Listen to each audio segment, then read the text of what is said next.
On the afternoon of October 16th, 1991, a 36-year-old man named Enrique Martinez bent down, pulled out his pocket knife, and he carefully cut through the stem of a mushroom that was growing right next to a mossy log. And then after freeing this mushroom, he put it inside of his wicker basket with the other mushrooms he had collected in the area. And then Enrique stood up and just took a minute to take in the unbelievable view of this lush green valley right below him. Enrique was out mushroom hunting along with his wife Anna and their two friends Jorge and Sofia, who were dating. And where they were mushroom hunting was near this old abandoned town called La Musara, which is located up in the mountains of northeastern Spain. It had been Jorge's idea to come to this area and explore. Jorge had heard all these crazy stories about La Musara, about how it was haunted, and there was all this creepy folklore surrounding this town. As for Enrique, he didn't really care about the lore surrounding this town. Frankly, the town was not that interesting to him. What was interesting was the opportunity to come out here and collect mushrooms. That was something he really liked to do. Enrique and his wife Anna lived in this very busy port city in Spain called Tarragona, and so their lives day to day were very hectic. Enrique, he worked at a bar as a bartender, and so every night he was surrounded by hundreds of people coming in and out. And so having a chance to come out here and be in nature at peace and collect these mushrooms just sounded too good to turn up. Enrique stopped staring at the valley right in front of him, and he turned around and continued to scan the mountainside for a particular type of mushroom that grew in this area. It was called the bloody milk cap, which was known to be great for grilling. It paired well with meat. And so Enrique's plan was to go out on this mushroom hunting trip, and when they got back, he wanted to cook a feast using these mushrooms for his wife and his friends. The group slowly made their way uphill until they finally saw the outskirts of the abandoned town, La Musara. La Musara was more than 900 years old, and now it was just a collection of crumbling ruins, some dating back to prehistoric times. La Musara had never been a big town. At its peak, it had about 300 residents. But the last of the remaining residents of this town had finally fled 40 years earlier, and so now it was a ghost town. The group made their way over to one of the buildings that was right on the outer perimeter of La Musara. It was basically just a foundation with 3 walls still standing. There was no roof, but the friends, they went over to this building, and from right next to it, they were able to look straight down the main drag of La Musara. It was basically just a dirt road that went straight out, and all along the road were other kind of ruined foundations of where buildings used to be. And fairly far down this road, maybe 200 feet away from where all the friends were standing, was the center of La Musara, which was marked by this big church with a huge steeple, and the church was actually in decent shape. It had not totally crumbled onto itself like the rest of the buildings around it. And then behind the church, somewhat visible from where the friends were standing, was this overgrown cemetery. And then kind of off to the side of the church was this pond that was also very overgrown, and it was full of croaking frogs. Enrique and his friends just stood there next to their dilapidated building, staring at La Musara in silence. Now, they knew this place was going to be very creepy.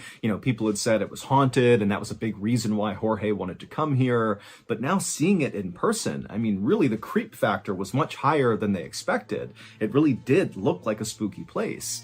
And then adding to the spook factor was very clearly, as they were looking down this main road, the friends could see this mist kind of starting to envelop the town. Jorge had told the friends when he was doing his research about La Musara that the mist was really a trademark of this town, that at night it basically got completely consumed in white mist. But now the friends are looking down this road, it's the middle of the day, and already the mist is starting to come in. Finally, Jorge broke the silence and said, "Hey, I want to show you guys something." And he grabbed his girlfriend Sofia's hand, and he began kind of jogging down the main road in the direction of the church. And so Enrique and Anna followed behind. And after only walking maybe 10 or 20 feet, Enrique happened to turn around and look back where they had just been standing next to this dilapidated building, and already he couldn't see that building because this fog had rolled in and totally obscured his view.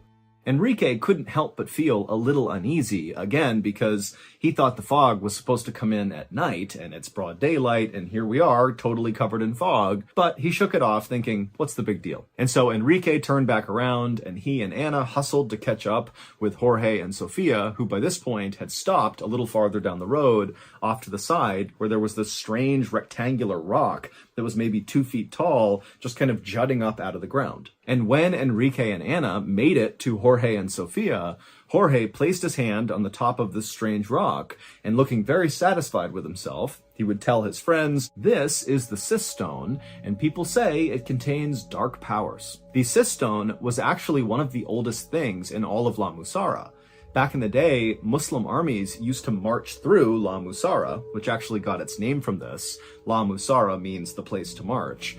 And so these armies, as they would pass through La Musara, making their way to the valley down below, they would always stop at the Sis Stone because they believed it had magical powers that could help them defeat their enemies in their upcoming battles. Now, the Muslim armies were long gone by this point, but the Sis Stone was still there, and people still said that it contained that kind of magical power, that there were dark forces at work inside of the stone, and so to touch it was very risky. In fact, some people said if you touched the Sis Stone, you could be sucked into this parallel world full of all these demonic entities. And so as Jorge told the group about all this history surrounding the Sis Stone and how no one should touch it, remember, he's got his hands squarely on the Sis Stone the whole time. And so when he finishes telling the story, he looks at the others and said, "Come on, somebody else touch it." Jorge's girlfriend, Sofia, said, "Absolutely not. I'm not about to tempt evil spirits here." But Enrique's wife, Anna, said, "You know what? I'll touch it." And so Jorge smiled, he pulled his hand off the Sis Stone, and Anna, she walked forward, she took a deep breath, and then she placed her hand on the stone. And for a second, the whole group just held their breath, like something was going to reach out and grab Anna and pull her into the stone, but nothing happened, and a minute later, Anna had pulled her hand off, and the whole group was laughing. But just a couple of seconds later, Enrique, who had been laughing along with the group, suddenly noticed that the frogs in the pond near the church, a little farther down the road from where they were suddenly so much louder. It was almost like when they touched the stone, it had maximized the volume of these frogs. And so Enrique, he turned his whole body and began staring down the road through the mist and fog at this pond, and he could kind of barely make it out. You know, he was trying to see if there was something obvious causing these frogs to kind of go crazy. But as he stared at this pond, which again he could barely see, right behind it was the church, but there was lots of fog kind of blocking the church, and for a second the fog kind of parted, and Enrique got a full shot of one of the windows of this abandoned church. And in the window was this dark figure just standing there staring at Enrique and his friends. And Enrique, he sees this thing in the window, and in a second it was gone. And then the fog rolled back in, covered up the window, and Enrique couldn't see anything anymore. And so Enrique just stood there in stunned silence, having no idea if what he just saw had really just happened or if it was in his imagination or something. But before he could even try to process what had just happened, he heard his name being called. And so he kind of snapped out of it and he turned back to the group, and it was Anna who was now jokingly saying, "Come on, Enrique, touch the stone too." Enrique quickly scanned Anna, Sofia, and Jorge's face, and they were all smiling and laughing still. And so clearly none of them had seen this figure in the window. And so Enrique, he kind of just looked at all of his friends, and then he looked back in the direction of the church and this window, which again he couldn't see because the fog was blocking it out. And so Enrique just tells himself, okay, there's no way that I just saw some dark figure moving around this abandoned church. You know, that must have been my imagination. I'm totally fine. And so he turned back to his friends, and he could tell they were not going to let it go until he touched this stone. And so he said, fine, and he walked up and he touched the stone. And immediately, as soon as his hand made contact with that stone, everything seemed to change. The air around Enrique got cooler, and the stone itself started to warm up. And as this happened, Enrique, whose hand was still on the stone, began to think, wow, I could do this for hours. I could just stay here and leave my hand on the stone. I mean, this is amazing. But then somewhere buried deep in his mind, Enrique began telling himself, get away from the stone. Take your hand away, get away right now. And so finally, Enrique did yank his hand away, and right away all those feelings he was having as he touched the stone disappeared. The air went back to normal. He did not feel compelled to touch the stone, and he just kind of was left thinking, what just happened? And so Enrique's wife, Anna, along with Jorge, they were both grinning at Enrique, waiting for him to tell them about what it was like to touch the Sis Stone. But behind them, Sofia, Jorge's girlfriend, she was not happy. She was the only one who had not touched the Sis Stone. And so she spoke up and said, guys, let's get away from the Sis Stone. I don't want to continue to tempt evil spirits, okay? Let's just go. And so Jorge threw his arm around Sophia and told her to lighten up, and then said, come on, let's do some more exploring. And so Jorge took Sophia's hand, and he continued walking down the main road in the direction of the church, and Enrique's wife, Anna, she quickly followed right after them, kind of running to keep up, like she was a kid who was excited about what they were doing. But Enrique, he just stayed put for an extra second, because even though he had told himself that, whatever he saw in the window was nothing, he could not help the fact that as soon as he touched that cistone, he felt different. There was something off about the stone, and really there seemed to be something off about this whole village, which by this point was now completely enveloped in fog. They were totally covered. Now, Enrique, at this point, did just want to leave La Musara. He didn't want to be there anymore. The place was totally creeping him out.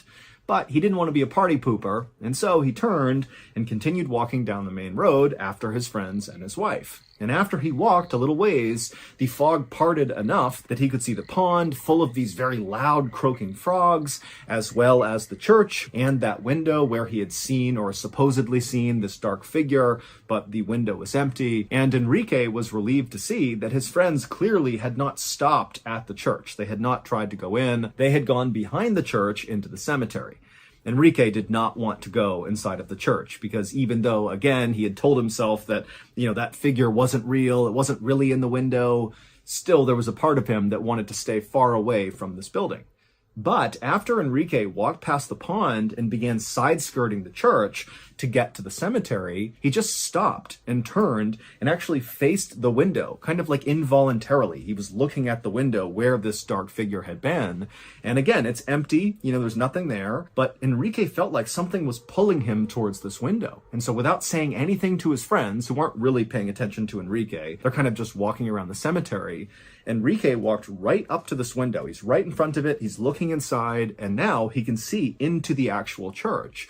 And it's totally ruined inside, but he can see where the pews used to be on the ground, and he could also see where the pulpit used to be, where the priest would give mass. And as Enrique stood there staring into the church, he kept leaning closer and closer and closer into the church until finally he felt like he really wanted to move away and get away from the church, but it was like he couldn't. He just kept getting pulled into this opening. And then as this was happening, the sound of the frogs got louder and louder until Enrique felt like he was totally consumed by these frogs. Meanwhile, just around the corner of the church and back in the cemetery, Anna, Jorge, and Sophia were kind of laughing and walking around the cemetery, reading the different headstones, when at some point, Anna, Enrique's wife, just happened to look up when she realized Enrique was not there with them. And so Anna, she walked over to the gate of the cemetery and she looked up along the side of the church, and there was Enrique kind of leaning forward into this window looking into the church. And so Anna, she yelled out to him a couple of times, but Enrique did not even notice her or acknowledge her.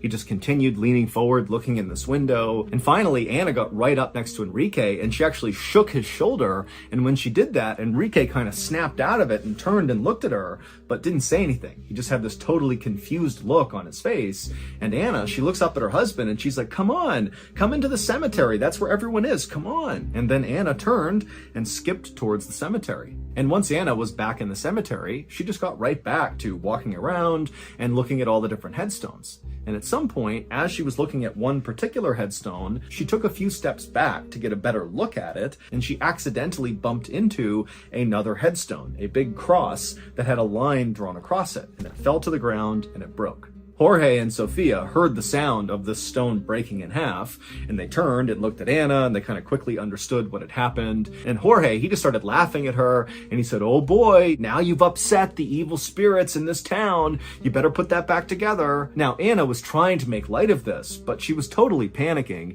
and did not like the fact that she had just desecrated a gravesite in a potentially haunted town.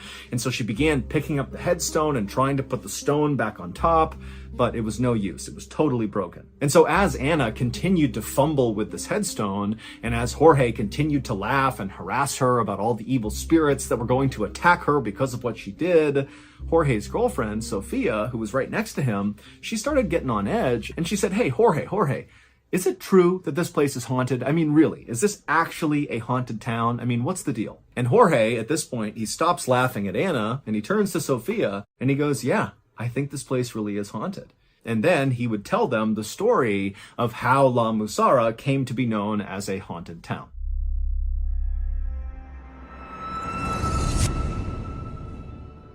If you're enjoying today's story, well, I have exciting news for you.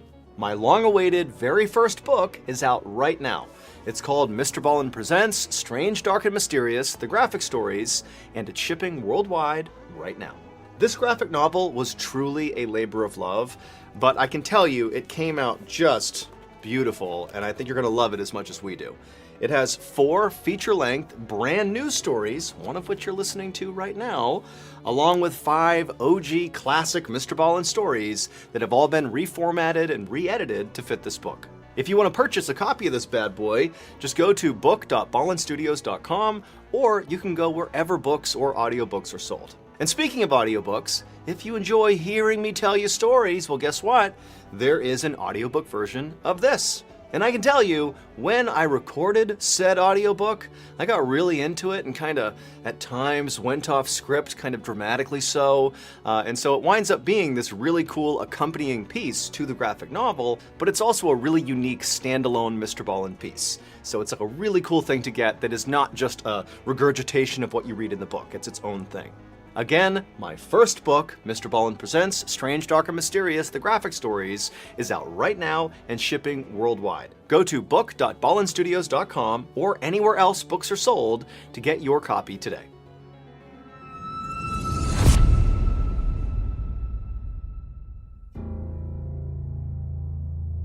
Back in October of 1873, there was a civil war happening in this part of Spain. And one of the rival armies was using the caves in the mountainside kind of near La Musara as sort of makeshift field hospitals for their wounded. And one night, a very famous general named Cercos was wounded in battle. He was brought into one of these caves, and that was where he died. Now, Cercos was a beloved leader, and so the people inside of this cave really wanted to give him a proper burial, but they knew they had to keep his death a secret, because if it got out to the rest of the men that their leader had died, it would be totally demoralizing and it would really give their enemies a victory. And so the 6 people inside of this cave, they built a coffin and placed Cercos inside of it, and then early the next morning, when it was still dark out, these 6 carried the coffin with Cercos inside of it up into La Musara, and they buried him secretly in the cemetery behind the church. Weeks later, 5 armed rival soldiers climbed up the mountain into La Musara to look for General Cercos. They didn't know that he had died in that battle. In fact, really, besides those 6 people that saw him die and secretly buried him, nobody knew he was dead. And so these soldiers actually thought Cercos was hiding out in La Musara. And so these soldiers began busting into all the civilians' homes in La Musara and ripping them apart, looking for this general, and they'd send the people out into the streets and tell them they're going to kill them unless they give up information about where this general is. And finally, after about an hour of this, an elderly man who lived in La Musara had just had enough, and he stepped forward and he told the rival soldiers that General Cercos was dead, that he was buried in the cemetery behind their church. But the rival soldiers didn't believe the man. They said, okay, show us proof.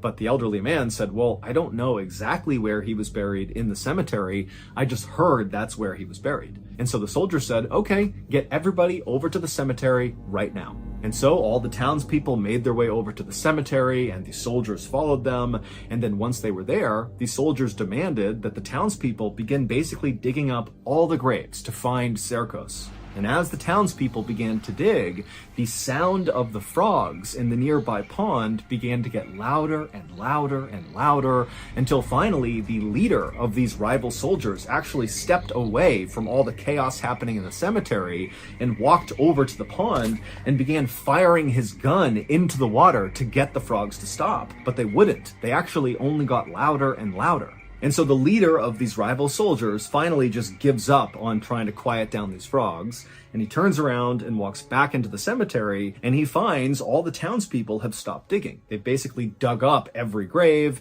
and they haven't found Cercos, and they're just kind of waiting to see what happens next. But the leader, as he looked across this graveyard, he noticed there was one grave that very conspicuously had not been touched. Everything around it had been dug up, but not this. No one had touched that grave.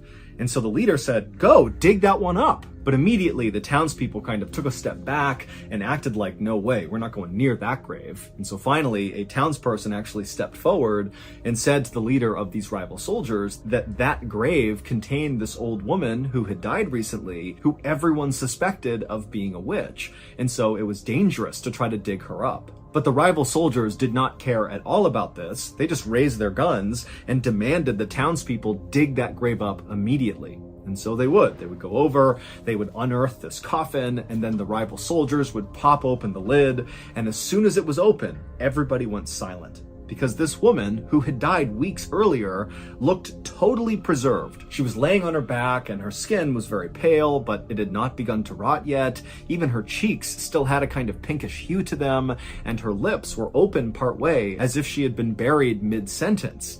But what really had startled the group into silence was this woman's eyes were wide open when they opened up this coffin. It looked like she was looking directly at all of them. And so after a couple of seconds of the silence from seeing this woman for the first time, the townspeople began to cry and scream and back up away from this coffin. And the rival soldiers, they were startled too by this woman's appearance, but they were more angry than anything else, because by finding this woman in this grave, it meant they had not found the general. And so out of frustration, the rival soldiers grabbed this old woman's body, this witch's body, and they pulled her out of her grave, they strung her up to a tree, and they just sat there shooting at her constantly until her body had basically been obliterated by all the bullets. And then finally, when the soldiers stopped shooting, they realized everything had gone quiet. Just a second earlier, the cacophony of these frogs croaking in the pond that had been so loud it was like totally overwhelming had now completely ceased, and it was like the town had gone absolutely still. And this stillness and quietness was so unsettling for these soldiers that they actually just turned and fled right there without saying a word to the townspeople. And then once the soldiers were all gone, the townspeople got to work reburying their dead. And at some point, one of the townspeople jumped into the grave where the witch had been, and when they landed in the dirt at the bottom, their foot actually sunk down an extra foot. They had landed on something hollow and crashed into it. And what it was another coffin. There was another coffin buried below this woman's that the soldiers had not seen. And this secret coffin belonged to General Serkos. When those 6 people had secretly buried General Serkos, they had just placed his coffin at the bottom of an open grave that was about to be filled with somebody else's coffin. They put it in, they covered up his coffin with enough dirt that no one could see it, and then the next day, the townspeople lowered the witch in her coffin into that grave without realizing General Serkos was below it, and then they filled it in, and then they placed a headstone on her grave. But because they thought she was a witch, they decided not to write her name on the headstone. Instead, they just etched a horizontal line across her headstone. And so after this incident with the rival soldiers desecrating this woman's grave and her body, La Musara was never the same. People in the town began dying left and right, and their soil went bad, so they couldn't plant any crops, and then all these insects came through the town, and then all these plagues of illnesses and diseases came through. And so it wasn't long before La Musara had developed this reputation of being cursed. And by the 1950s, that curse apparently had driven the last few people out, officially making it a ghost town.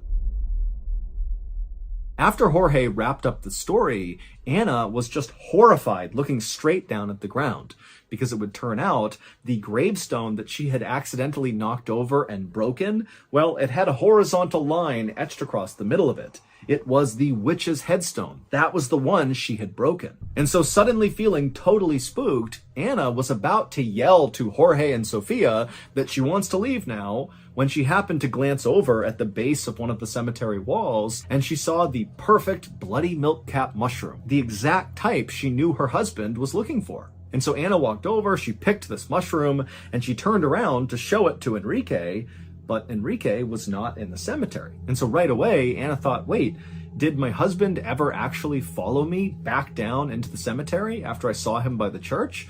she couldn't remember. She thought he followed her, but she wasn't sure. And so Anna yelled out for Enrique, but he never called back. And so she turned and looked over at Sofia and Jorge, who she could barely see through the fog, and she asked them, "Hey, have you seen my husband? Is he in here? Did you see where he went?" And they both said, "No, we have no idea." And so Anna, who at this point was now really starting to panic because this whole situation in La Musara was getting pretty spooky for her, and so she just dropped the mushroom and took off running out of the cemetery. Now, Sofia and Jorge did not really know what was going on. They didn't understand the urgency that Anna was feeling to find Enrique, and so they saw her take off to go find Enrique, and they just kind of casually walked on after her.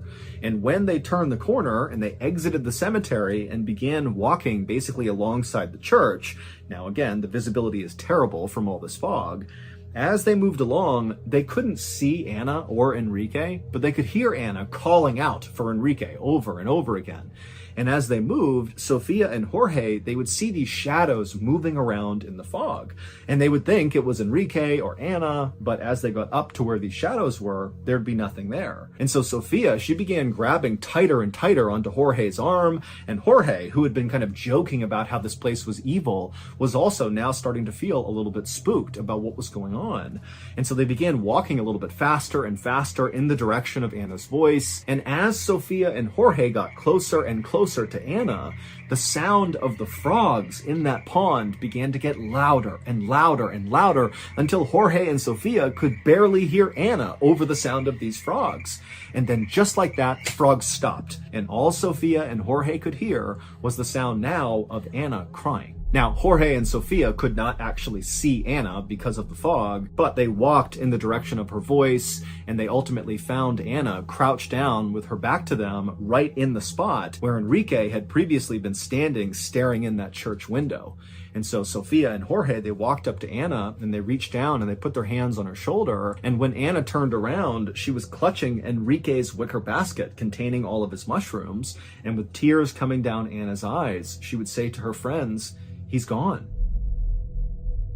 Anna, Jorge, and Sofia would spend the next hour searching in vain for Enrique in La Musara. Remember, there's no visibility from the fog, and now it's getting dark, and so it's really hard to conduct a search for someone.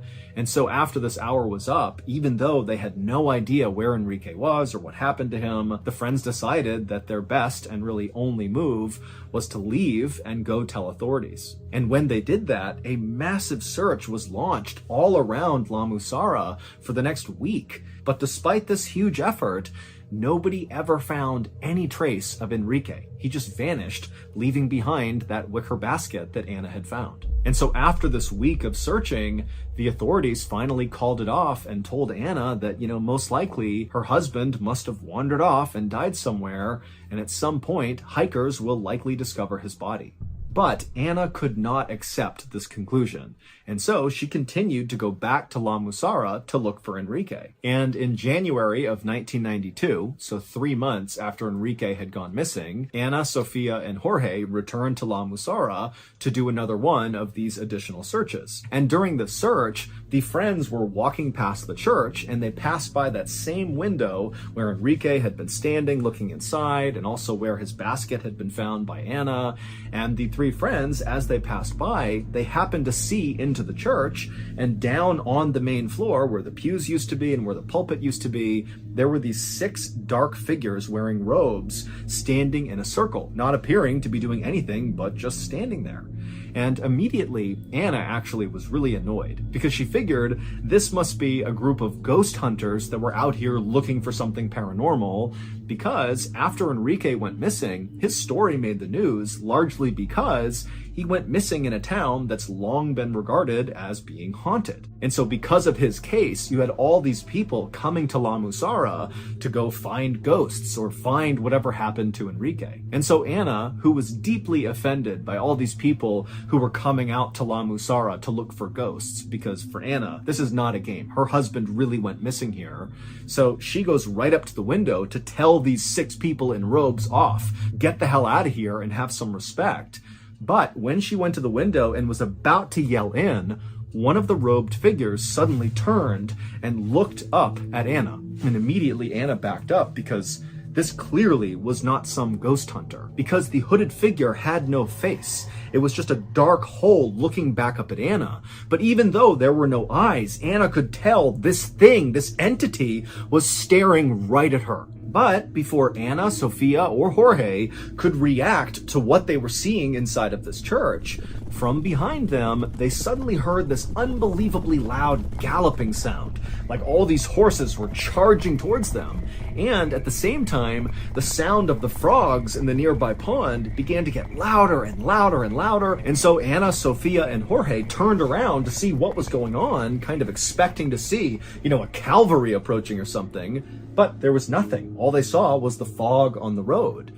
And so the three friends turned back around to look back into the church, and now these 6 hooded figures were gone. And so suddenly thinking that these figures had left the church and they were coming to get them, the 3 friends did not wait any longer. They turned and just sprinted out of La Musara.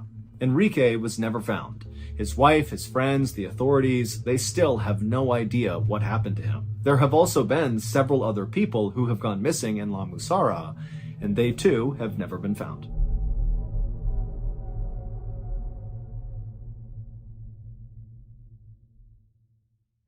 Just a reminder, my very first book, Mr. Ballin Presents Strange, Dark, and Mysterious, The Graphic Stories, is out right now and shipping worldwide. You can find it wherever books or audiobooks are sold. This book is truly a brand new experience for anybody who's a fan of the strange, dark, and mysterious. We've never had a book before, so this is a big deal.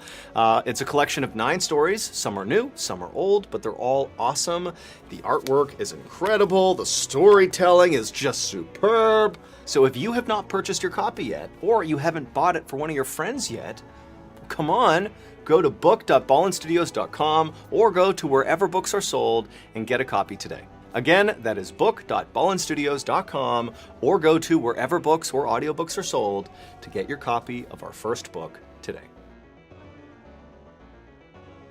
So that's going to do it. If you're looking for more strange, dark, and mysterious content, remember we have a whole slew of strange, dark, and mysterious shows. We have the Mr. Ballin podcast, Mr. Ballin's Medical Mysteries, we have Run Fool, Bedtime Stories, and Wartime Stories. They are all excellent, they are all free, and available on all podcast platforms. All you have to do is just look up Ballin Studios wherever you like to listen to podcasts, and boom, you can find them all and start your binge.